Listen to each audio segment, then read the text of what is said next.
a child born into the blooming, buzzing confusion attempts to isolate complexes of activity, complexes of color, sound, and tactility. And the nurturing parent provides names. This is a kitty. This is a bird.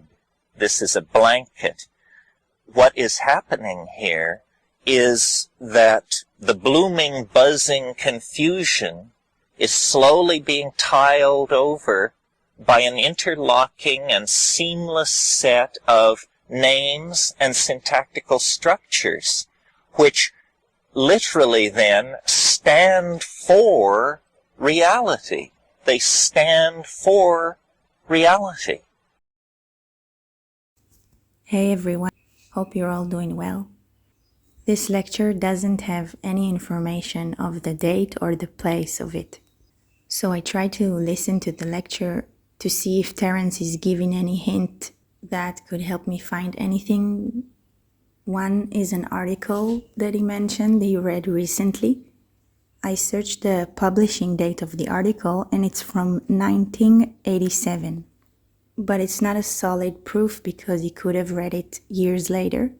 And the second hint is a New Yorker cartoon that he said he saw last night. And I searched and searched for the cartoon and I couldn't find it anywhere.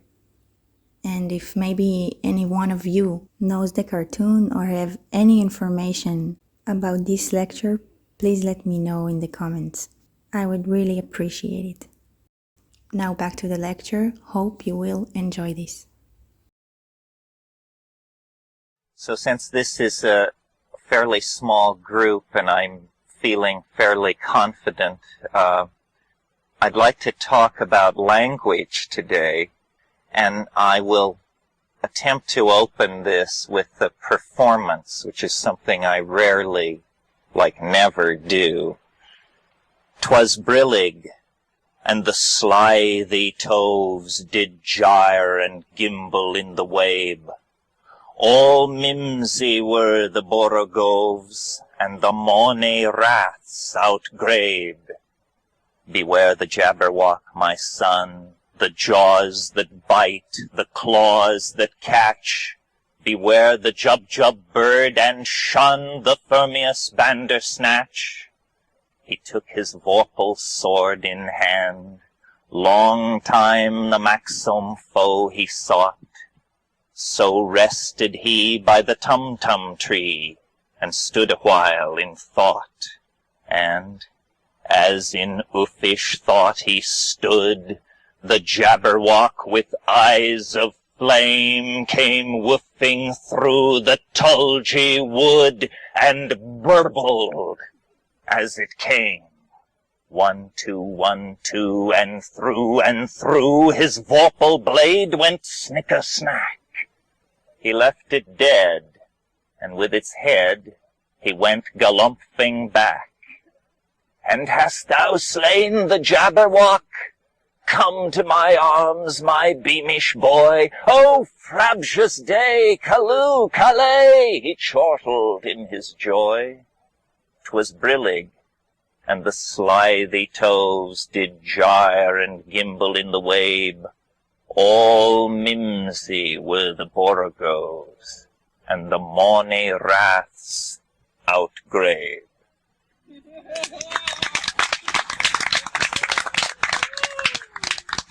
That's worth hours of the other stuff.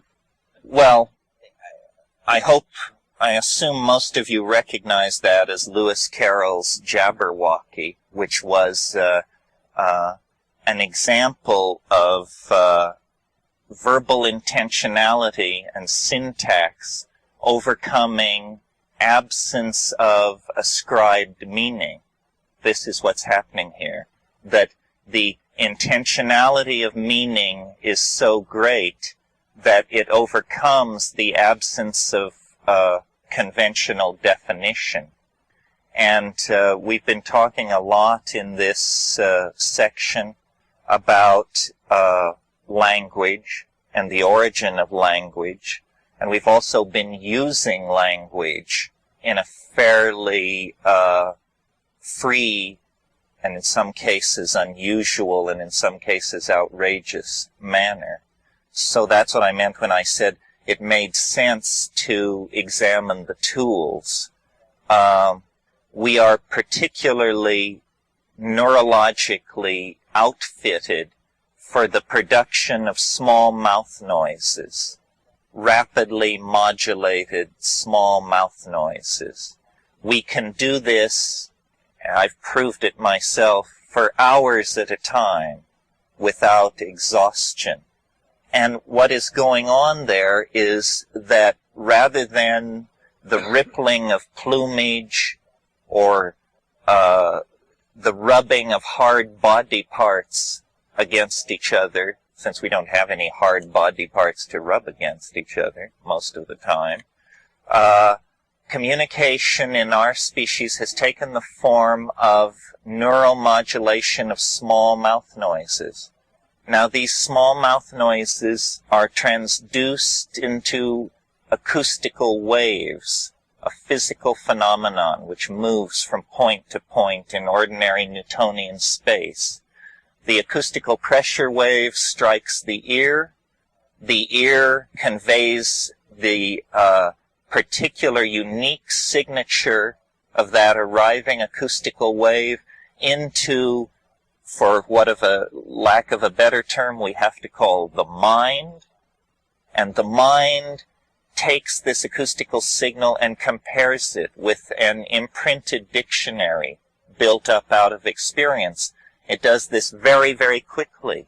The speed with which the dictionary is consulted and each arriving word is identified, its syntactical class understood, and its intentionality in the domain of meaning recognized is very, very rapid. It represents the most rapid sort of intellectual activity that we undertake as human beings.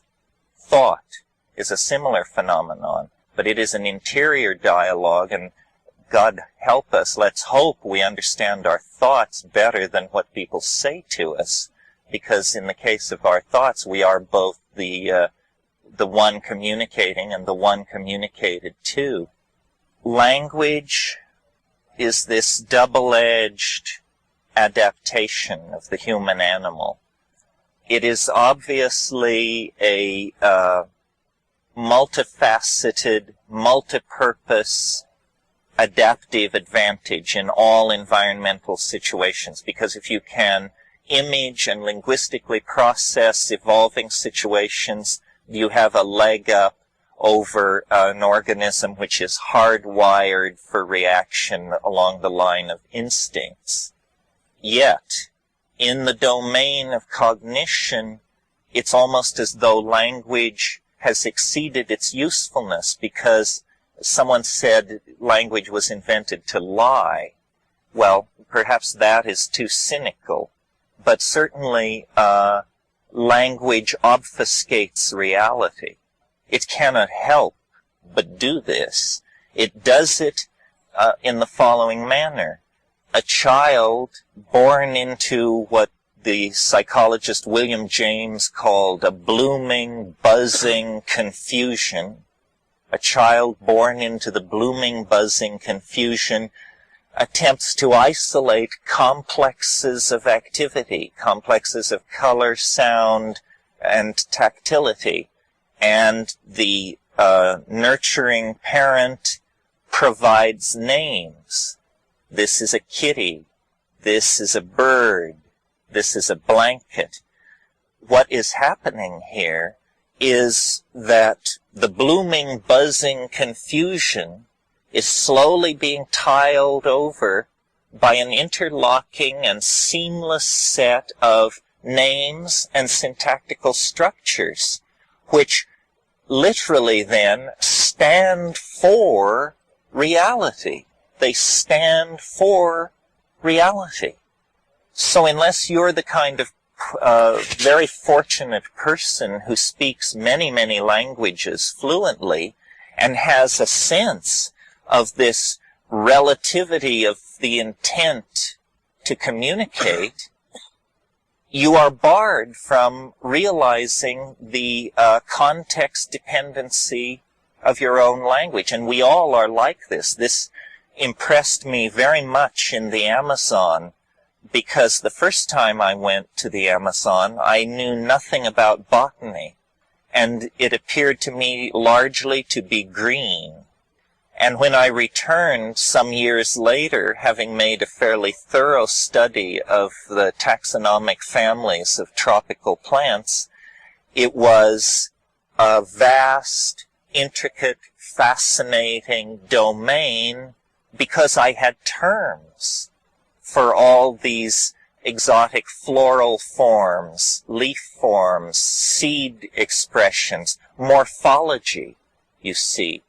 Nature's expression in the world of form is called its morphology. Morphology is the science of form. Well, form has, we tend to think of it as a Platonic concern. After all, aren't the forms somewhere in a Platonic hyperspace? Aren't they somehow above and beyond the machinations of language and perception? Well, they are if you're a Platonist. But when we look at natural form, the enterprise of science has been to attempt to describe natural form. This is essentially a program to be carried out within the domain of language. And this has been entirely overlooked by the philosophy of science, so far as I can tell. I mean, the world is not made of anti-mu mesons and quarks and photons and electromagnetic fields. Reality is made of words. Reality is made of symbolic interlocking linguisto-mathematical constructs. Everything beyond that is pure conjecture. I mean, this is what you learn in Philosophy 1, the relativity of knowing, the impossibility of actually nailing down the ontos of what is presented in the theater of perception through an exercise of epistemic knowing. It cannot be done.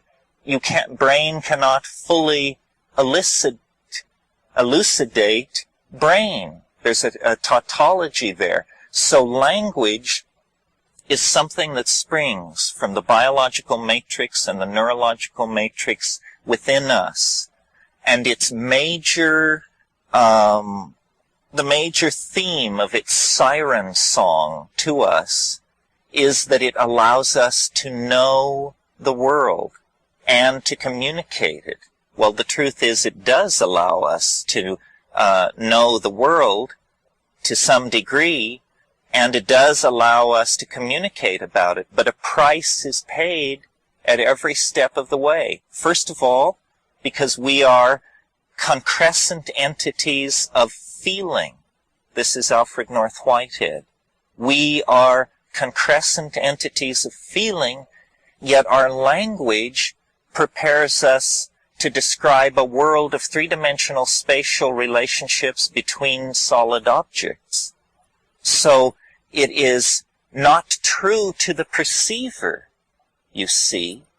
There is a kind of break of faith with the world. Language betrays.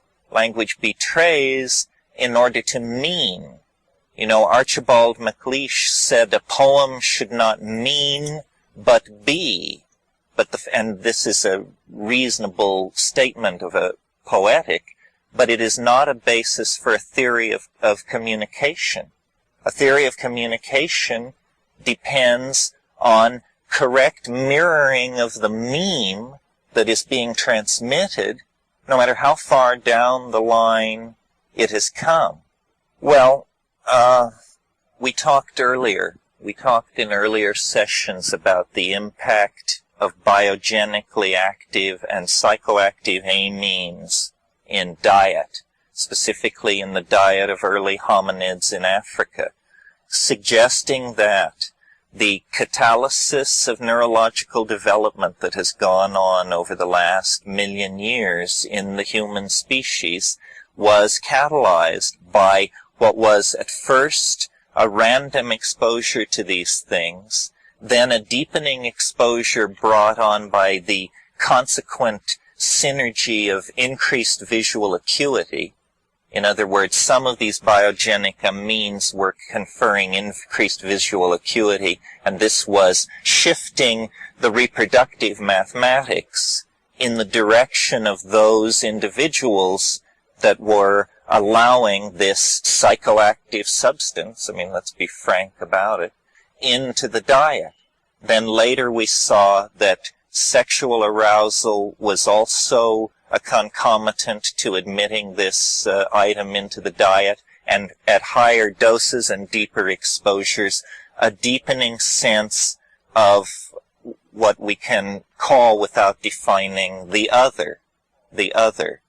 I read recently an interesting paper called The Felt Presence of the Other in Unusual Environments. And it was an article about the kind of hysteria which overtakes people lost in the wilderness, the sense that they are being stalked or followed or observed. And in its mildest form, I'm sure we all have experienced this. It's the sense of being observed when you know you're alone in the wilderness. We seem to be, we have very strong fight or flight hard wiring in the organism. And we also, when we admitted these biogenically active amines into the diet, we set ourselves up for a kind of undefined frontier between ourselves and the other. Language took its place in that fissure and began to create the earliest images of the other. But antecedent to the image is the feeling. And that was the point that I wanted to make, that in all cases, antecedent to the image is the feeling, the felt presence of immediate reality, which is the unique province of the individual. It is not, we choose to attempt to communicate it, but it is always and forever, by the nature of the situation, ours and ours alone. Well, the idea then that language is a double-edged adaptation that has both served us and betrayed us on different levels needs now to be looked at in the light of the fact that culture is more and more consciously becoming a project carried out in the domain of language by, for instance, propagandists, both governmental and commercial. Reality is more and more in the image. And when we talked about virtual realities and the tendency of technology to create the dream utopias of the unconscious prehistory and shamanism, you see that what is happening is we are, as a global culture, abandoning ourselves in a way to the image because nothing else can be done. There aren't enough resources, there aren't enough metals in the planet to give everyone the kind of standard of living that is enjoyed by the technocratic elites in the West. So instead, there has to be this trade-off in image. Now, this is not something new. We see it reflected in American life over the whole post-war era. Because, I don't know if you've noticed, but in order to make good on the grand promise that was to accrue to the American middle class consequent upon the defeat of fascism, this utopia that was to come to be, for it to happen, it was done tackily. That was the price that was paid. Eric Jantsch said, the question regarding space colonies is not is it possible, but how will we keep it in good taste? And this was a a question that was not answered by American culture in the 50s. It was essentially a suburban, modular housing, modular products, modular values, modular lifestyle paradise that was sold as the consequences of the completion of the American dream. Part of what we have been living through this period is a hallucination of improper language. I mean, now, because of the changes going on in the Soviet Union, the fiction of our this implacable enemy bent on putting a tank on every street corner in the world is now exposed as a cultural illusion, a fiction. And I'm not entirely persuaded that it is was simply all a horrible misunderstanding.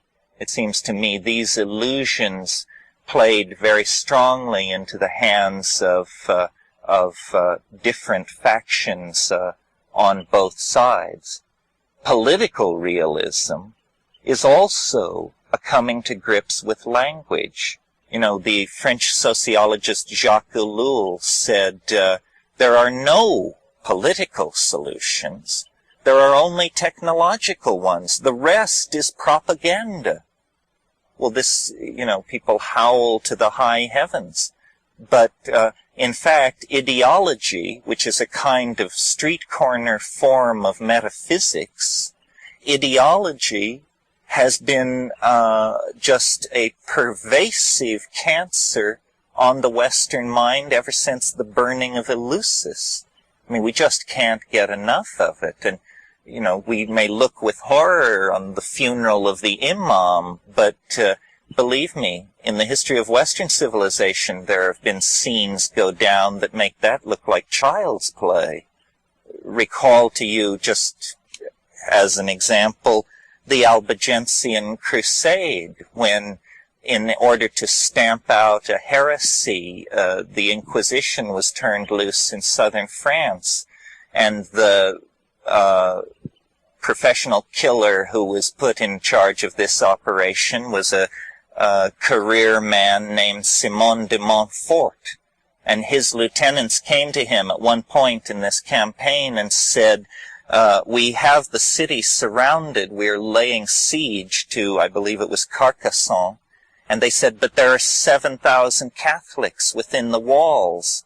He said, kill everybody. God will recognize his own.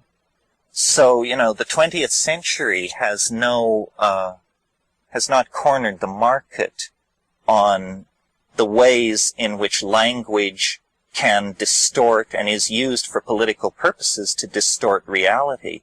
A very poignant example of that I've personally had to deal with is a lot of my work in the Amazon has been in an area of the Colombian Amazon called the Lower Putumayo, and I venture very few people here this afternoon have any association to the Lower Putumayo, but in fact, British banks, with the collusion of Peruvian ruling families in the early years of this century, created a mini Holocaust in the Peruvian, it was then Peru, in the Peruvian Amazon, in the pursuit of rubber. And what this was about was going into these tribal areas and showing these people how to collect wild rubber, and then telling them, you know, you bring in this much. The first time you don't bring in this much, we remove the soles of your feet with a machete. The second time you don't bring in this much, we kill you. And 45,000 Indians were exterminated in the Colombian Putumayo. Going there years after this atrocity, I was amazed to see the lingering effects of the misuse of language. The Colombians, who were not politically associated with this, later in the 30s it was ceded to Peru, refer to it as the devil's paradise. And the idea is that savages, note this word, savages, are savage, and therefore we must be more savage. In other words, pre-literate culture is taken as an excuse for the rise of the beast in the colonizer. And this is entirely done, how this trick is done is through the misuse and abuse of language, where civilization is what is being brought to these people, even though what appears to be being brought to them is the institution of prostitution, social diseases, slavery, madness, and death. But in fact, no, that isn't it. It's civilization. It's a set of reasonable values. Well, the consequences of working out the reasonable values that were exported into the colonial world throughout the 18th and 19th century, the consequence of that is the appalling contradiction presented by modernity, where the major portion of real wealth of great nations is shoveled into a standing crop of weaponry which had better never be used, because if it is used, it spells Armageddon. If it's not used, it's simply the worst investment anybody ever dreamed of. So this kind of betrayal of language and use of scapegoats, see, that's what was happening with the United States vis-a-vis the Soviet Union. The scapegoat, the godless communist. It's what was happening in the Putumayo between the rubber barons and the Indians they were exploiting. They thought they were civilizing them. So the imaging of the world gives permission for various kinds of relationships to it, and people never question. You know, once they pledge allegiance to a given linguistic model of reality, then that absolves all necessity for further thought. This is what Goebbels understood so perfectly. You repeat and you repeat and you repeat, and then when people ask themselves in the privacy of their own mind the moral question, your answer is on the surface, waiting to be heard. Goebbels was the first person to create a system where, sitting in an office in Berlin, he could throw a switch and speak to the German people. And this McLuhan talked a lot about this, the notion of the creation of the public. What is the public? It's something that comes out of print culture. It's post-medieval. It's a phenomenon that can only exist in the presence of newspapers, essentially. That's what gave it its boost. And the public is a very different thing from the democratic notion of the people, because the public is this body of quote-unquote informed opinion. But this informed opinion is tremendously subject to whim, pressure, propaganda, and distortion. I mean, I don't know how many of you have been following, because we're so isolated here, but what is going on in China is right now totally Orwellian. Films are being watched in darkened rooms, people identified, located, dragged forward, forced to recant whatever accounts they gave of the violence. These film clips are being shown side by side on the evening news, where 3 weeks ago we were hearing that the army would never attack the beloved students. Now the army is patriotically rounding up dissidents, hooligans, bandit elements, and those who would destroy the compact between the party and the people.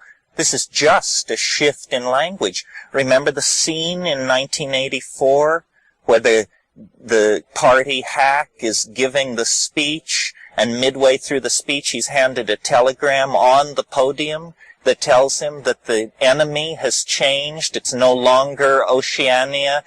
They've made peace with Oceania and have begun bombing Eurasia, the other state, and in mid-stride, he doesn't even have to end a paragraph. He can just turn the language and plow off in another direction. Well, is there any cure for this, or are we simply the prisoners, each of us in our own way, of people smarter than ourselves? Well, not really, I think, because outside the domain of language is some kind of domain of authentic feeling. We have thousands of words for technological processes, widgets, and what have you. Our vocabulary of feeling comprises about 10 words. Love, hate, disgust, revulsion, obsession, like that. Yet, in the same way that we are capable of this very intensely modulated brain state that translates itself into small mouth noises, we need to be aware of an internal horizon of self-perception that is extremely rich and complicated and shifting all the time. Now that's who we actually are. That is not the top-down values of the culture that we wear like clothing. That's who we are. This is what McLuhan said when he said we wear culture like an overcoat. It's something sold to us. You go out and buy it and you try it on. If Time magazine doesn't fit you, maybe The Economist will. If neither fits, well, try the Journal of Foreign Affairs. You'll find an overcoat that fits, and then that will become part of your culture. I saw the cartoon in the New Yorker last night, the well-dressed man and his wife leaving a party, and he's saying to her, "How can we relate to people who belong to the Book of the Month Club?" You know, these are strong cultural disparities. So, to overcome culture, really, which I view as provisional and semi-toxic, there has to be a way back to bedrock, to something that is satisfyingly transcendental in an immediate sense. So it cannot be a philosophy, as far as I'm concerned. Maybe philosophies work for the more rarefied among us, and they have the consolation of, I don't know, Episcopalianism, Orthodox Judaism, logical positivism, whatever trip they've got running. But I've always found philosophy to be recreational and won't really serve. Well, so then what is there? First of all, there is nature.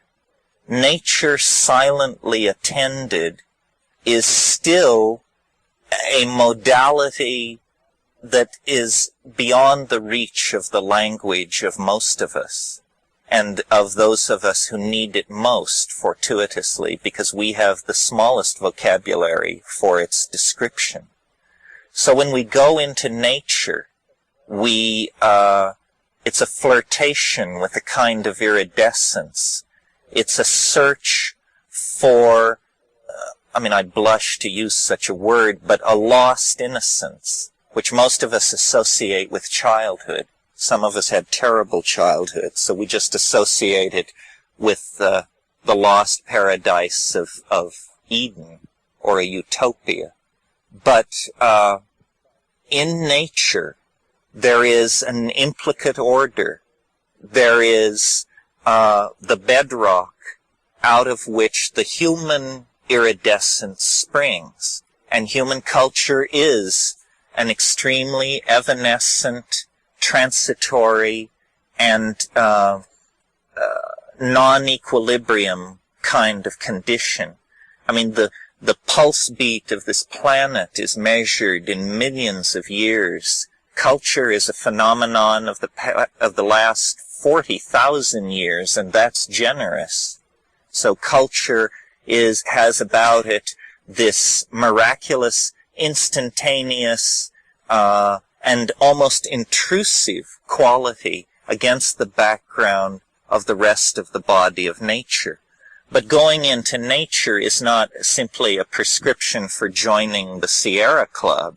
What going into nature means is taking seriously the alchemical faith that preceded the positivist flowering of science, and looking into the heart of matter with the expectation of encountering a mystery. Now, in the most practical sense, what this has to mean is the psychedelic experience, hallucinogenic plants. It cannot mean anything else.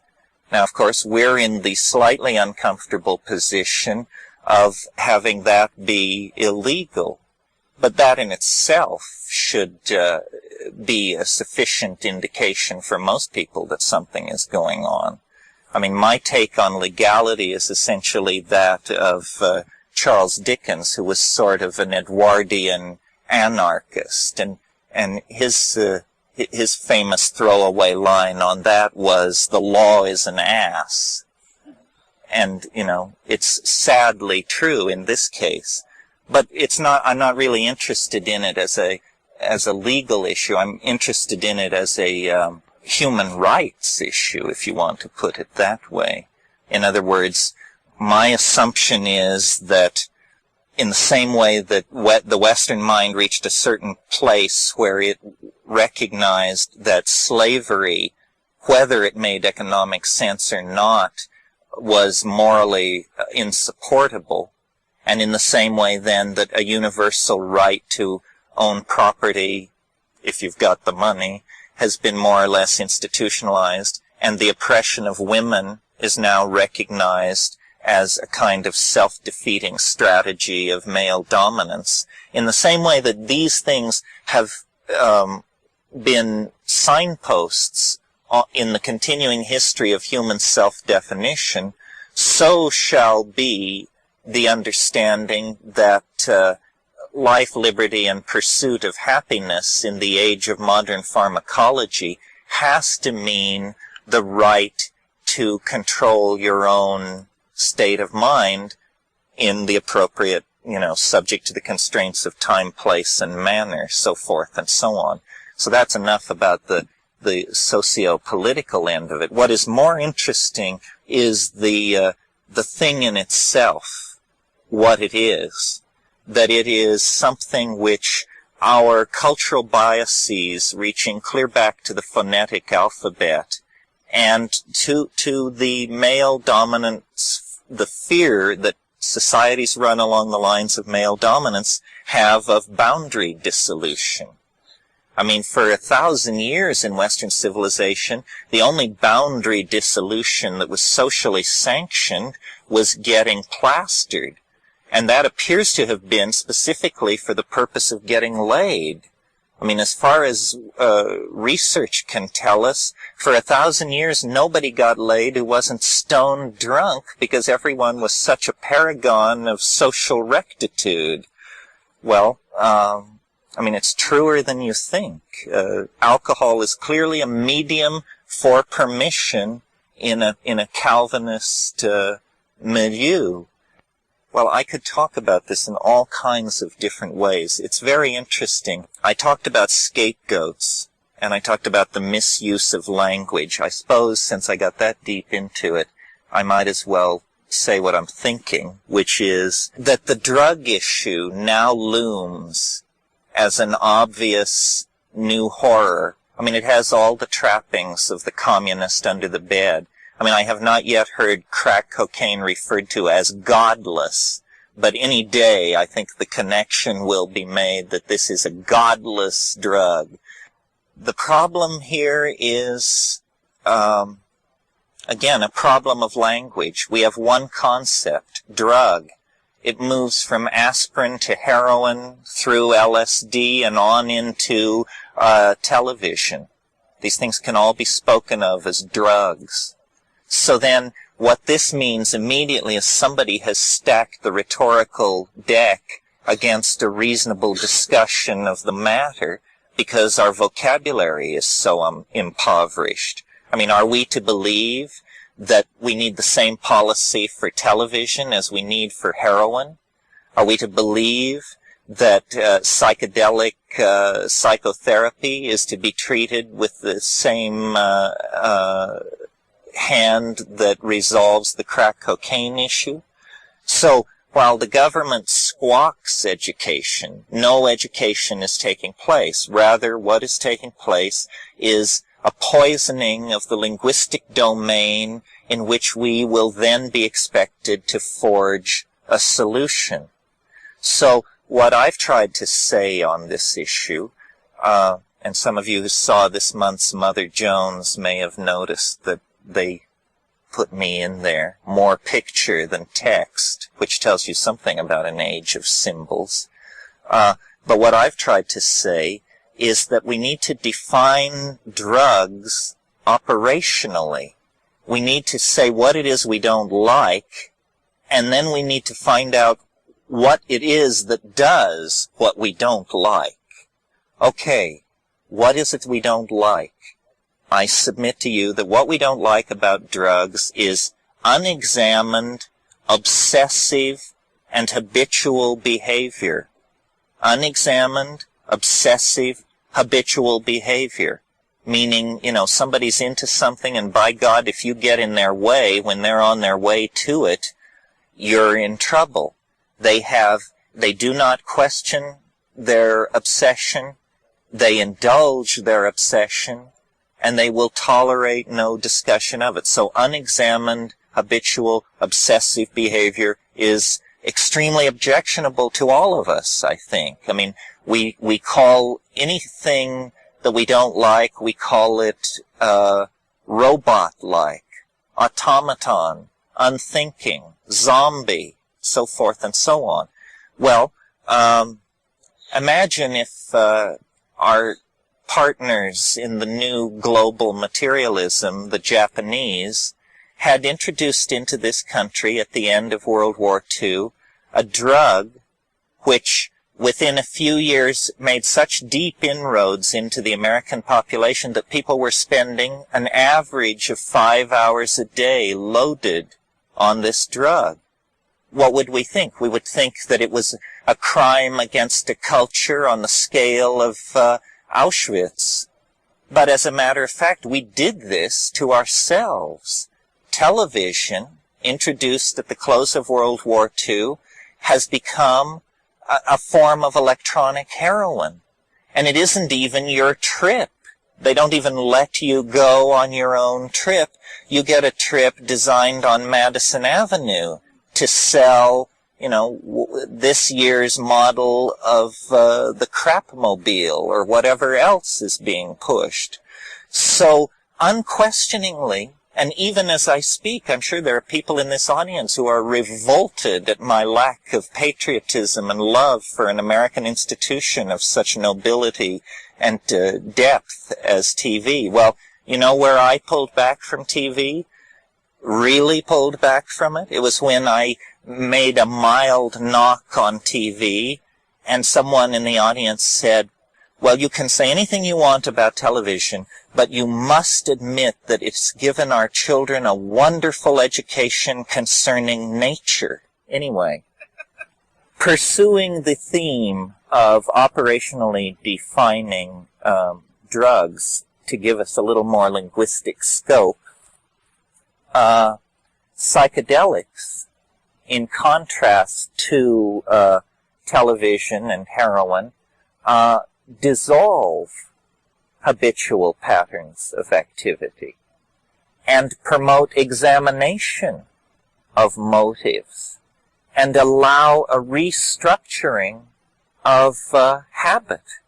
Before LSD was made illegal, back in the 60s, very respectable psychologists such as Humphrey Osmond and Hoffer were obtaining 40% cure rate of chronic alcoholism with one high-dose exposure. Well, now understand this doesn't mean that LSD is a cure for alcoholism. I mean, if you think that, you don't know anything about how drugs work. That 40% cure on one high-dose exposure to LSD of alcoholism means that this person took this psychedelic, it dissolved their boundaries, it dissolved their defenses, they came face to face with the fact that they were killing themselves, and when they came down, they reached into their bowels and found enough intestinal fortitude to chop it off. Well, this is real, this is the dream of all other therapies. Now, AA achieves this, but at the cost of closing the mind, you know. A truly devoted graduate of AA does not have an open mind on the drug issue because they have been taught that opening your mind even a little bit may lead you back to the bottle. Well, they're trying to solve a personal dilemma in a context of neurosis. I'm sympathetic to that. But in the meantime, the rest of us have to try to make sense of these extremely complex issues, because the transcendent, which is what we cannot seem to find and what we are strangling for want of, lies precisely in the direction of this forbidden domain. What are we going to do about it? In other words, authentic, boundary-dissolving, internal hierophany does in fact reliably occur in the presence of these plants and compounds.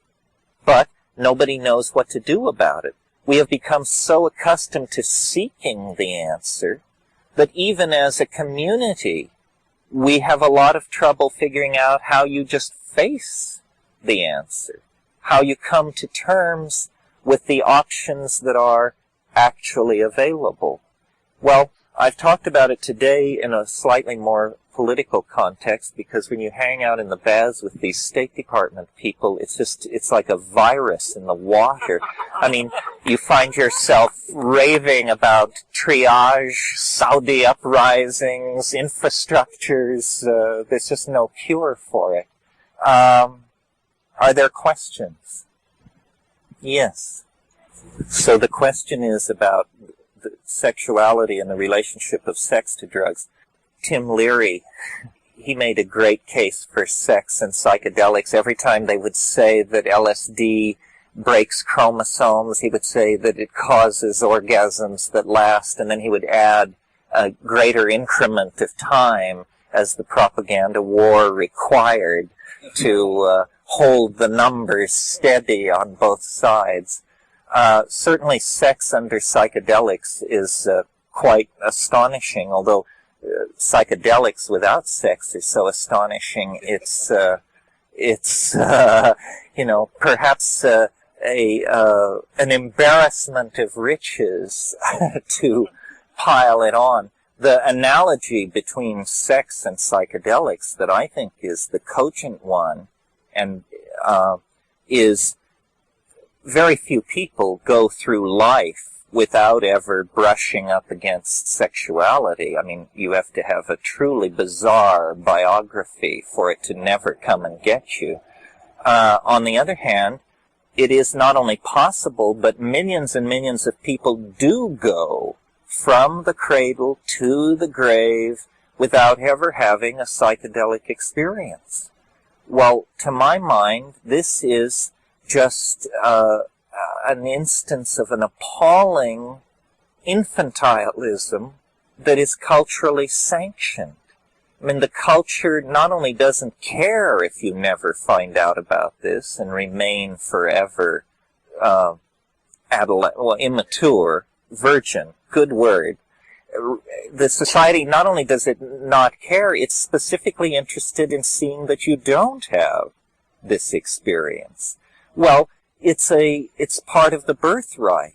This is what religion was for the first 1,000,000 years before it fell into the hands of men who insist on wearing dresses. You know, it was the celebration of an ecstatic reality that could be coaxed out of a magical relationship with nature. I mean, and it's still there. The portals are still there. Your RS-232 outlet into hyperspace is still in place, even though, nobody's may have plugged in your family line since Alaric burned Eleusis. Nevertheless, the hard wiring is there, the self-recognition.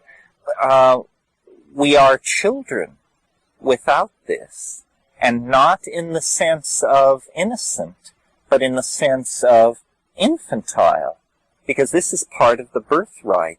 How can anyone else decide for someone else that access to the transcendental reality shall be barred? I mean, if somebody somewhere in the world puts a lien on a religion, people are waving their arms in outrage. This is deemed to be one of the most fundamental kinds of interference with the dignity of the individual. Well, but if your religion involves the practical accessing of the transmundane through means sanctioned by millennia of usage. I mean, I'm not an advocate for everything that rolls out of the laboratory. I'm an advocate for things sanctioned by millennia of usage. And to have a profane government interpose itself between you and that reality, why, it's ludicrous. You just have to read your Thoreau to know what you do in that case. And if you don't have time for Thoreau, I'll tell you. You just ignore it. It's a bunch of baloney. That's a completely out-of-hand move on the part of the oppressor-dominator mentality. So, sex took me on a trip there, but I hope you liked the first part of the answer. Yeah. We can't all be Stanley. We can't all be Alfred Russel Wallace. We can't all be Bjorn Borg. So people opt for vicarious sensation. I don't know where this is going because the technologies to carry it a great distance are far advanced. This comes to a very interesting question, which boils down to, in its most cogent form, the question, is man good? Or, what is man? Because what we appear to be moving toward is a technological domain where we will be able to be whatever we want to be. And, it's a litmus test for what we want to be. I mean, if you could be whatever you wanted to be, would you watch XXX-rated movies every waking moment? How many people would? This is the great fear that the dominators have about the drugs. Their position is, if drugs were legal, everybody would be a junkie. A cheerful view of human nature, They're saying, you want to legalize these things? Don't you understand what it would be like?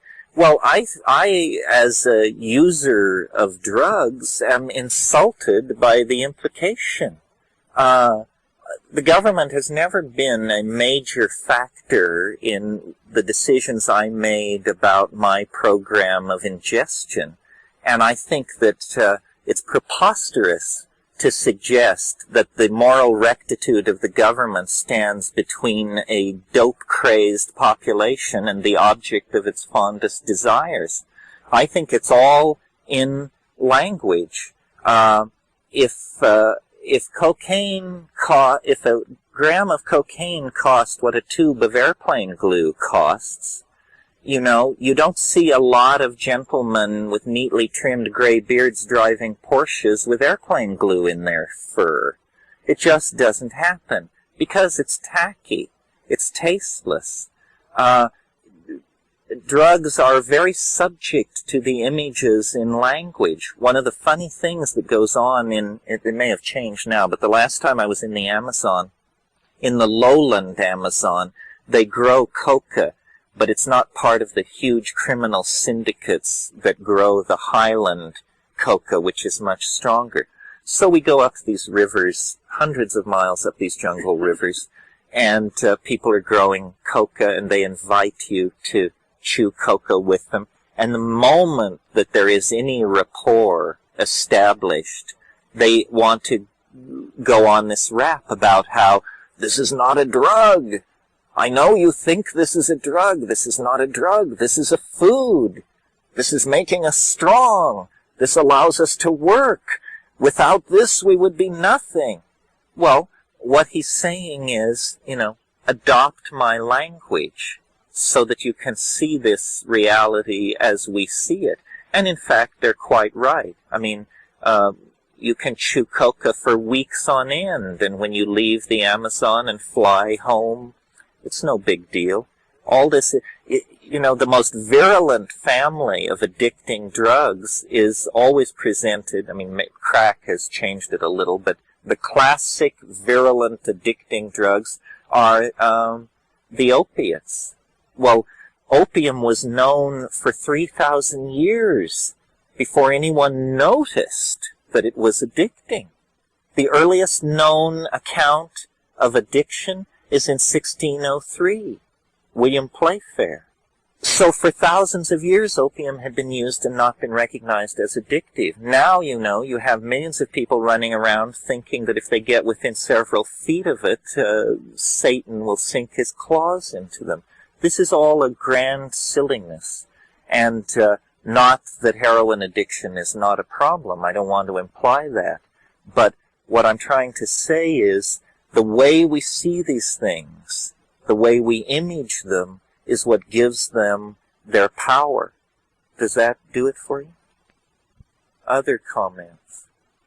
Why hadn't it been seen that it was addictive? Because it was part of the culture? No, because opium really isn't terribly addictive. I mean, the only time in history that opium was turned into a social problem was in the 19th century. Yes, just to review your history for you for a moment, in the 1840s, a series of international incidents went on in the Far East that have come to be called the Opium War. Well, what was the Opium War about? The British East India Company, which was nothing more than the profit-making arm of British imperialism, the British East India Company had created a huge distribution system for tea.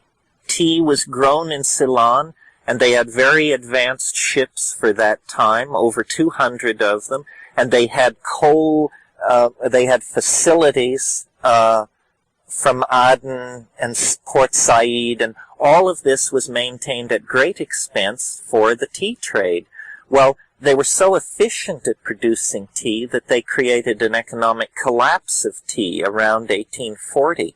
So the board of directors of the British India Company got together, and they said, we have all these ships, tea is worth nothing, what are we going to do? And then someone said, well, why don't we grow opium in Goa, which is in India, south of Bombay, on the west coast of India. Why don't we grow opium in Bombay, and we'll sell it in China? And they said, well, that's a good idea. What does the Chinese government think about this? So they inquired, and the Chinese government told them to get lost, that they weren't interested in having raw opium sold at dockside by British traders in Chinese cities. Well, they went back to the Foreign Office, and the wheels turned, and gunboat diplomacy was used to force the Chinese to open their doors to opium. Opium had been known in China for thousands of years as an obscure item in the materia medica, but it had never been a social vice. From 1840 on, tens of thousands of tons of opium at rock-bottom prices were unloaded, produced by Indian cheap labor at immense profit to the East India Company, and unloaded in China. So, we think that governments, this stance of being the keeper of moral values that is affected by government in the so-called drug war, is just another convenient foil because when it suits government's purpose, it deals dough. Certainly, the cocaine trade could only exist with the connivance of the Central Intelligence Agency. I mean, if you don't believe that, you don't understand how it works out there, because it's just as plain as the nose on your face. I mean, where do you get $500 million in a hurry if you've got to outfit a rebel army and topple a democratic socialist government somewhere? Well, the only place you get $500 million, or $100 million even in a hurry, is you take a flyer on drugs. The original cocaine epidemic was practically promoted by the media because coke was thought to be this rather fashionable little upper. It wasn't until people had been doing it for 5 or 6 years and exhibiting signs of madness, breakdown, and physical dissolution of the middle of their face that people began to catch on that it's not such a good thing. And then, of course, crack cocaine, that was not hatched by the agency. That was just the perverseness of human ingenuity that could take a problem and turn it into a real problem. Remember the great heroin epidemics of the past after the Vietnam War? Well, you should look at the police statistics on crack. Looking at the statistics as they now stand, it's like there were no drugs before crack. Crime levels were so low relative to what they are now. Burglaries, assaults were so rare. And yet, when those events were going on, the great heroin epidemic of the 1970s and so forth, we were asked to believe, that society was being ripped apart at the seams. So it's all very relative, and it's all according to who it serves. How do you choose a drug? Is that what you're saying? No, what I would say is, there are 3 criteria to consider when you're thinking about drugs. Does it have an affinity to ordinary brain chemistry? In other words, drugs, you don't want it to be invasive. You don't want it to insult the brain. You don't want to insult the brain physically with a toxin. Well, how do you tell? Well, a very good way to tell is to ask the question, how long does a drug last? A drug that lasts 14 hours is clearly more invasive and more toxic than a drug that lasts 2 hours, because what this turnaround time to get back to the baseline of consciousness is a indicator of is how much affinity enzyme systems already present in the brain have for the incoming substance, and to what degree they recognize it, can deanimate it, dealkylate it, and turn it into harmless and excretable byproducts. So you want a drug that is that very quickly returns you to the baseline of consciousness, and there should be no hangover, no residuum. This is why alcohol is obviously, people feel like danced on something or other the next day, because this is a systemic poison, And so that's the first criteria. How close an affinity to neurotransmitters and neuroregulators does it have? Another consideration is it synthetic or natural? Now, people argue with this one because people are, in my humble opinion, quite lumpen about granting a distinction between the synthetic and the natural. I mean, they just say, well, we're natural. That's what people say. We're natural, so anything that comes out of the lab, that ought to be natural too. Well, would you mainline plutonium? I don't think so. So, I'll make the argument for natural substances on 2 levels. One, fairly rational, which is that a substance that occurs in plants has been use-tested in living systems for millions and millions of years. It is a constituent of organic life. The proof of that is that it is present there. So that alone argues that it has a certain affinity that places it above a synthetic. The more airy-fairy of my metaphors on this issue is that I think I really, especially in this area, give great credit to Rupert Sheldrake and his idea of the morphogenetic field. I really think that, let's contrast two drugs, a synthetic drug like ketamine, a pseudo-hallucinogen, and a indole hallucinogen, a true hallucinogen like psilocybin. Well, psilocybin has been taken for thousands and thousands of years by tens of thousands, perhaps millions of people. It has a morphogenetic field that and in a way, when you take a drug, the drug takes you. I mean, the drug is opening and you are opening, and there is a dimension of recognition about which it's rather difficult to say very much. And the third criteria in thinking about the possibility of substances as a tool for spiritual growth is, does it have a history of human usage? Does it have a long history of human usage? That's, in a way, the most important of all. No synthetic has a long history of human usage, and most things with a long history of human usage will turn out to come from a plant. So what you need is, all these people who went before, they proved that substances like psilocybin, ibogaine, harmaline, mescaline, the experience of the human community over time proves that these things do not cause birth defects, miscarriages, tumors, blindness, madness, ulcers, so forth and so on. In other words, since we are not allowed to legally investigate anything, since we are not allowed protocols for human investigation of anything, old or new, then really the only human data available is ethnographic data. Data on obscure Amazonian tribes and rituals conducted in the Mexican highlands. Well, to my mind, it isn't. I'm not an advocate of drugs. I'm an advocate of psychedelics.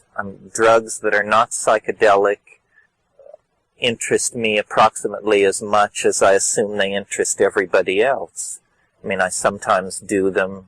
Certain ones I abuse, caffeine most notably. I can't abuse alcohol because I'm a migraineur. But the psychedelic thing is a special category and a special political issue. I read a book recently, mentioned this to some of you, by Arnold Trebeck, who's one of these think tank East Coast type policy formulating consultant to the government type characters, and clearly a good guy on our side, advocating legalization and meeting the objections to the legalization of hard narcotics with a number of interesting arguments. The book is like over 600 pages long. Well, when you look in the index, there's nothing about LSD, nothing about psychedelics, nothing about MDMA, psilocybin, DMT, DPT, ibogaine, STP, none of this. Apparently, they're choosing to pretend that the issue of psychedelic therapy and the issue of the spiritual dimension that is accessible through plant chemistry, it's too much even for the liberals to handle. They don't even want to talk about it. They want to reluctantly announce that they have lost the war on drugs, and then, with great hand-wringing, legalize these things with the sense that now this surely will trigger the end of Western civilization as we know it. There is no sense of a dimension of hope, opportunity, clinical breakthrough, nothing like that. Yeah. Yes, the question is language and the fact that how does what I said about language relate to what I've said previously about the DMT state, and why is it that some people come back speechless from these dimensions? I'm glad you asked this question, probably not because I'm going to answer it, but because it reminds me of something. In a way, it's answering. I see language as an uncompleted program. Language is something which wants to be beheld, but is only heard. And so there is this tension. You recall I said a few days ago that after many grapplings with the DMT ecstasis, that I had the feeling that the place you break into there is a playpen. It's an environment created by someone very strange who has a very curious notion of human psychology, and it is an environment that they imagine would be reassuring to human beings. And I've stuck with this model for many, many years, the model of the playpen, and that the elf machine, self-transforming elf machine entities were like toys. They were like attention-grabbing, colorful teaching devices to engage the attention of the human being that has just come across. Well, strange to say, the other night I was thinking about all of this, and a little piece was added.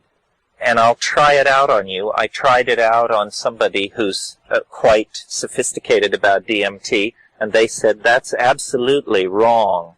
That is not what it is. But undaunted, I'll try it out on you. As you go into the DMT state, there is this question about the intent of these machine elves. They're funny. They're zany, but you know how the Three Stooges cartoons operate, where there's a lot of finger in the eye and mallet on the head stuff? So in this DMT place, there is this mad zaniness, this sense of a Bugs Bunny cartoon run amok kind of thing. And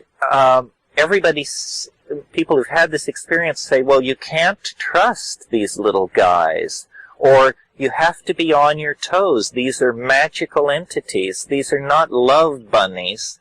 They're little, gnome tending toward demon, and you don't know where to draw the line. So thinking about this the other night, I tried to construct emotionally for myself a picture of a human situation that would give me the same feeling about what was going on as I have when I deal with the entities in the DMT thing.